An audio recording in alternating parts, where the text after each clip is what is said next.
नमस्कार, मैं शैलेश पांडे। आप देख रहे हैं राष्ट्रवाद न्यूज़। आज हमारे बीच में आमना सामना में है पूरे देश ही नहीं पूरी दुनिया में जिन्होंने भारतीय अध्यात्म की गूंज आज चारों ओर फैलाई है, ऐसे आध्यात्मिक गुरु डॉक्टर महामंडलेश्वर उमाकांतानंद सरस्वती जी। डॉक्टर उमाकांतानंद सरस्वती जी जो कि जूना अखाड़ा के महामंडलेश्वर हैं, जो कि एक बहुत ही सुशिक्षित और आध्यात्मिक गुरु हैं। आज भारतीय अध्यात्म हिंदू धर्म की धर्म पताका सिर्फ हिंदुस्तान ही नहीं, हिंदुस्तान के बाहर जाकर भी विदेशों में 50 से अधिक देशों में हिंदू धर्म भारतीय अध्यात्म की धर्म ध्वजा फहरा रहे। आइए हम बात करते हैं उनसे कुछ उनके जीवन के अनकहे किस्सों के, और हम बात करेंगे धर्म और अध्यात्म की। गुरु जी नमस्कार, स्वागत है आपका राष्ट्रवाद न्यूज़ में। सबसे पहले तो मैं आपका दर्शकों की तरफ से बहुत बहुत आपका अभिनंदन करूंगा कि आप पूरे देश विदेश में हमारे हिंदू धर्म भारतीय अध्यात्म का प्रचार प्रसार कर रहे हैं।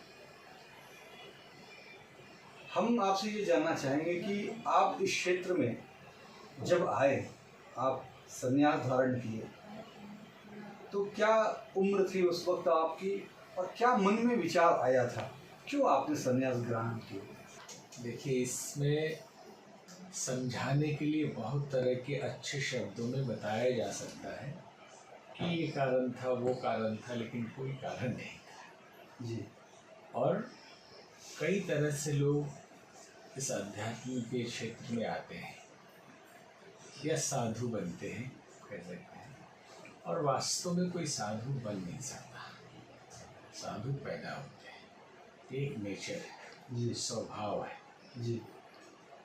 कुछ परिस्थितियों बंस भी साधु होते हैं।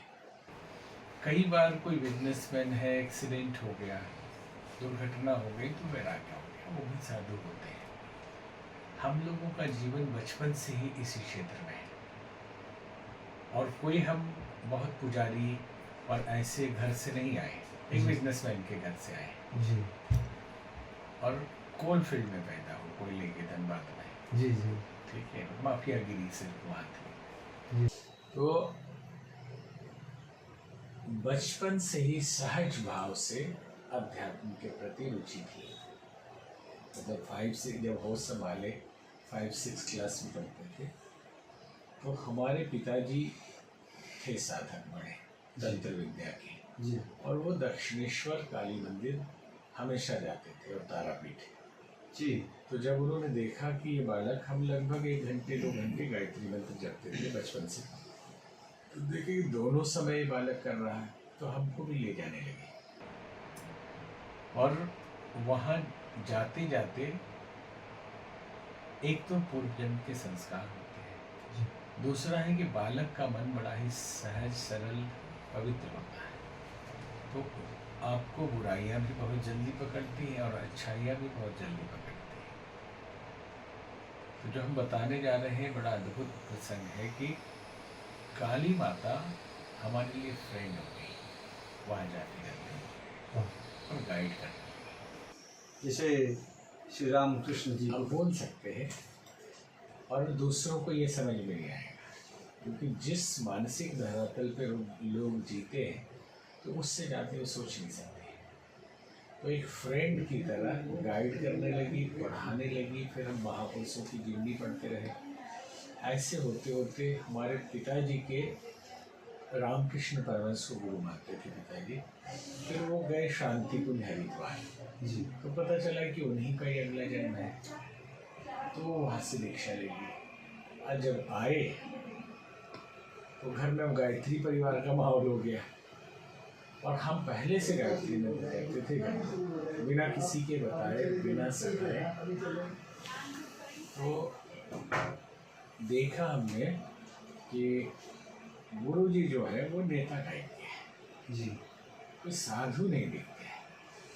वो एक दिन हमने बाबूजी से कहा, मतलब पूजा पाठ के कारण अब हम वार्तालाप करने लगे थे, नहीं तो हम लोगों के यहाँ बाबूजी के सामने कोई बच्चे लोग नहीं हैं। हाँ, जनरली बैठते भी नहीं थे ना उधर बात करना तो बहुत दूर उधर की बात। बैठे हैं तो पीछे से निकल जाएंगे, लेकिन सामने नहीं आएंगे। जी जी। तो हम बात करने लगे थोड़ा थोड़ा। हम कहे आपके गुरुजी साधु जैसे दिखते नहीं, नेता टाइप के खादी उदी पहनते हैं, माता की मोटी सी है। बच्चा एक घटना है 8वीं कक्षा की। अच्छा, तभी आप 8वीं में पढ़ते थे? 8वीं में पढ़ते थे। पढ़ाई हुई हरिद्वार? नहीं, धनबाद धनबाद में। झारखंड। जी जी। हरिद्वार अभी पहुँचे कहाँ, जन्म स्थान झारखंड का है धनबाद। जी जी। ऐसे साधु बताते नहीं, लेकिन क्या फर्क पड़ता है, ओपनली सब जानिए जी। कि आगे क्या है पीछे क्या है, पैदा कहाँ से हुए, कौन कौन है, बिल्कुल ताकि कोई लाभ लपेट न रहे। बिल्कुल। नहीं तो बुढ़ारी में साधु बनते हैं, पीछे का बैकग्राउंड पता नहीं, केवल धोखा भी हो जाता है। जी। है? तो वहाँ से बोल तो दिए हम। अगले दिन एक पड़ोसी के हम कुर्सी में बैठे थे, नींद आ गई और वो गुरुजी शांति कुंज वाले सपने में आए। अच्छा। और बोले हिमालय से लेके आए हम, और हम आपके गुरु हैं। तो हमने बाबूजी से बताया। अगले ही दिन लेके हरिद्वार पहुंच गए वाह। पिताजी, और दीक्षा हुई श्री राम शर्मा आचार्य जी से प्रत्यक्ष उन्होंने ही दीक्षा दी। जी। और बोले कि समय आने पर हम आपको बुला लेंगे। अब हमारी साधना बढ़ती रही, मैट्रिक का एग्जाम दिए, और मैट्रिक में होते होते रोज स्वाध्याय सत्संग का माहौल बन गया। तो पिताजी और उनके कुछ बंगाली मित्र बैठते थे सत्संग के लिए। तो उन्होंने कहा आप कुछ सुनाइए। हम सुनाना शुरू किए। 3 महीने तक लगभग 40 हमारे पिताजी के मित्रों को हमने सुनाया 1 घंटे रोज। जी। और वो चीज़ें जो बाद में हमने शास्त्रों में पढ़ी, कहाँ से आया पता नहीं, डायरेक्ट उतरता था, अपने आप वो ज्ञान आया आपके अंदर, और हम उपदेश देते थे। फिर हम बायो से इंटर किए, क्योंकि ये सबका दबाव था घर में, सब बड़े बिजनेसमैन थे जी कि आपको MBBS करने विदेश भेज देंगे, जी और सब लोग बिजनेस ही नहीं करेंगे, एक डॉक्टर घर में होना चाहिए। जी। तो ठीक है भाई, इंटर का एग्जाम दे दिए, सपने और इंतजार करने लगे कि रिजल्ट आए और विदेश जाए 5 साल के लिए। जी। तब तक सपने में गुरुजी आ गए कि आपके हरिद्वार आने का समय हो गया। क्या बात है। ठीक है, बहुत अलग टाइप की जिंदगी है ये, जी जी। कि कहीं मन में आ गया या अपने घर छोड़ दिया, ऐसा कुछ भी नहीं है। अचानक किसी को वैराग आ गया, कोई वैराग नहीं आया, जी। वो बचपन से ही प्रोसेस में है। जी। तो हमने बताया पिताजी को कैसे ऐसे सपने में गुरुजी आए हैं। तो पिताजी बोले कि अरे सपना सपना होता है, ये सब चक्कर में ज़्यादा नहीं पड़ना चाहिए, कि आप चुपचाप जाइए विदेश, 5 साल हम लोगों को दीजिए, बाकी उसके बाद जो करना है आप करना। जी। हमने रिक्वेस्ट किया कि आप लोग सिखाते हैं कि गुरु भगवान है, तो हम उनसे मिल तो ले, जाने से पहले 5 साल के लिए जाना है। हम वहाँ गए, उतने बड़े महापुरुष से एक बच्चे का मिलना भी बड़ा मुश्किल है। जिसको बताए सबने हमको रोका कि अच्छे घर से आए हैं, यहाँ कुछ नहीं रखा, जाओ पढ़ाई लिखाई करो, जी। सपना अपना के चक्कर में मत पड़िए। मिले हमको और खूब मुस्कुराए, और फिर उनके आंखों में आंसू आ गया।